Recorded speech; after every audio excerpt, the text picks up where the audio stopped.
唱名家族搬家了。咁如果咧音樂裏邊咧將一句同一個音高咧，按照相同嘅音程同時去向上或者向下去平移嘅話咧，呢個稱之為移調 transposition。咁而家舉個例子，咁例如咧原本呢5個音，呢次咧我就搬高到呢個位置進行咯喎。一場我哋咧係唱到哆來咪發嗦嘅，哆來咪發嗦，咁我哋試下落翻嚟，哆來咪發嗦，哆來咪發嗦。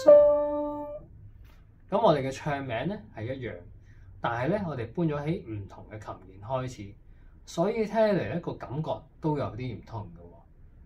咁咧我哋亦都可以進一步嘅話咧，其實我哋可以嘗試喺每個琴鍵上面咧都揾出哆來咪發嗦係點嘅。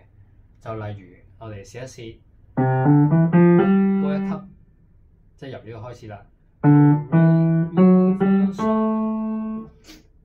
咁我哋要留意一下個規律。點解我哋揾到咧？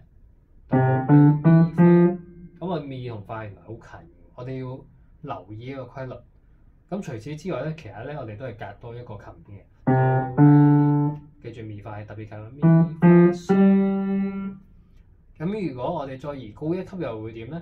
我哋一樣用哆來咪發嗦呢個規律，即係咪同發之間咧係近嘅，兩個琴鍵相鄰住。所以如果我哋由呢開始咧，哆來咪發咪發嗦，跟住繼續落哆來咪發嗦，哆來咪發嗦，哆來咪發嗦，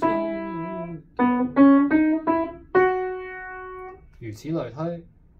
當然黑色鍵嘅位置咧，如果大家想嘗試，亦都可以嘅，同一個道理。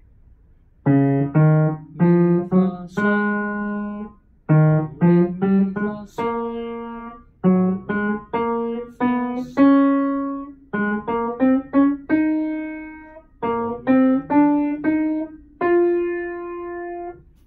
就係咁啦。如果大家掌握唔到咁多個鍵嘅移調咧，我哋簡單啲，即係由呢個位置學習，嘗試搬到嚟呢度先。咁大家多啲嘗試啦。